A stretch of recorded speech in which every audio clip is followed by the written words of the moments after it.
Mehmeti troket në derën e Zulehas për t'i marrë zemrën e Zymit, e cila u aksidentua pisërisht për fajt të tij. Ai tani më ka mësuar se Zymi e preu rrugën pa kontrolluar anash, sepse shikoi që Zuleha po mbahej me zor prej tij. Ndaj dhe me një dhuratë të madhe në dorë, ai i shkon pranë. Mehmeti i shpjegon se ai donte vetëm t'i thoshte se për të është personi që do më së shumti. Zymi e dëgjon me kënaqësi, qetësohet dhe pajtohen me njëri tjetrin.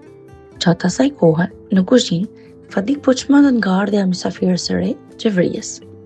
Ajo urren faktin që Rashidi është vazhdimisht në krah të saj, dhe si të mos mjaftonte, merr edhe lejen nga Zuleha që Xhevria të sistemohet në shtëpinë e tyre.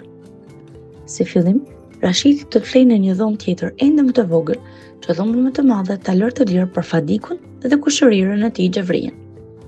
Ndërkohë, shoku i tyre Gafuri nuk e mbledh dot veten. Pas vdekjes së Sanijes, ajo që e trem më së shumti është humbja e vajzës së tij, Zymit. Ashtu me lot në sy nga gjithçka që përjeton, ai merr vajzën në krah dhe rikthehet në shtëpisën e tij. Paralelisht, Qetini është në të njëjtën gjendje. Ai ka humbur jo vetëm gruan, por edhe fëmijën e tij, ndaj dhe është më e vështirë që ta ngushëllojnë. I vetmi person që gjen kohë vazhdimisht për ta vizituar është Fikreti. Po atë natë, personi i tyre i rëndësishëm, Zulehaja, ndodhet në rrezik të madh. Ajo merr një telefonat ku i thonë se punonjësit e saj kanë mbetur në një mur të shembur dhe ajo pa lajmëruar njëri del nga shtëpia. Rrugës i del përpara djali i Çollakut së bashku me personin e tij më të besueshëm. Ato kanë bërë plan ta rrëmbejnë Zulehan që t'i fitojnë zemrën Çollakut. Rrugës për tek Çollaku, djali i tij mendon të abuzojë seksualisht me Zulehan.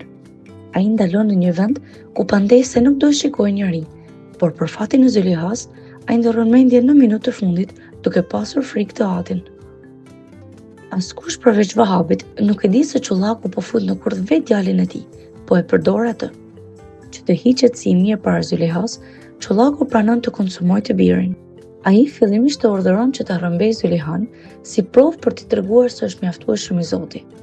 Më pas, në sy të Zulehas, planifikon t'i ulë ras e madje edhe të çellojë me shuplak, gjoja se diçka të tillë nuk ja ka kërkuar.